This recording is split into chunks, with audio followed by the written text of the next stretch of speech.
हरा घोड़ा। एक दिन बादशाह अकबर घोड़े पर बैठकर शाही बाग में घूमने गए। साथ में बीरबल भी था। चारों ओर हरे भरे वृक्ष और हरी भरी घास देखकर अकबर को बहुत आनंद आया।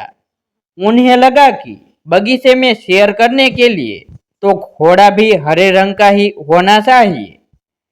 उन्होंने बीरबल से कहा, बीरबल, मुझे हरे रंग का घोड़ा चाहिए। तुम मुझे 7 दिन में हरे रंग का घोड़ा ला दो। यदि तुम हरे रंग का घोड़ा न ला सके तो हमें अपनी शक्ल मत दिखाना। हरे रंग का घोड़ा तो होता ही नहीं है। अकबर और बीरबल दोनों को यह मालूम था,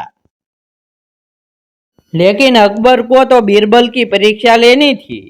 दरअसल इस प्रकार के अटपटे सवाल करके वे चाहते थे कि बीरबल अपनी हार स्वीकार कर ले और कहे कि जहांपना मैं हार गया।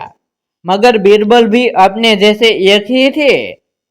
बीरबल हर सवाल का सटीक उत्तर देते थे कि बादशाह अकबर को मुंह की खानी पड़ती थी। बीरबल हरे रंग के घोड़े की खोज के बहाने 7 दिन तक इधर उधर घूमते रहे।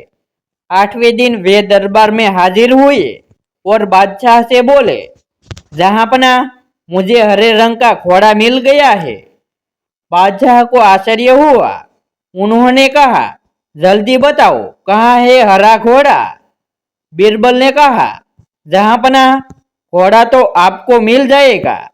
मैंने बड़ी मुश्किल से उसे खोजा है, मगर उसके मालिक ने 2 शर्त रखी है।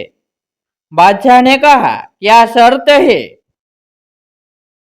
पहली शर्त तो यह है कि घोड़ा लेने के लिए आपको स्वयं जाना होगा। यह तो बड़ी आसान शर्त है। दूसरी शर्त क्या है? घोड़ा खास रंग का है, इसलिए उसे लाने का दिन भी खास ही होगा।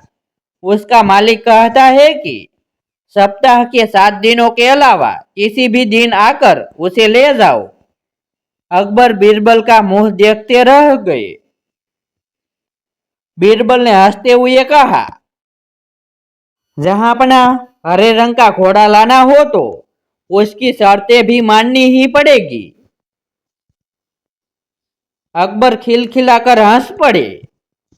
बीरबल की चतुराई से वह खुश हुए। समझ गए कि बीरबल को मूर्ख बनाना सरल नहीं है। ऐसे ही नए वीडियो देखने के लिए हमारी YouTube चैनल के साथ बने रहे। फिर मिलते हैं एक नई स्टोरी के साथ।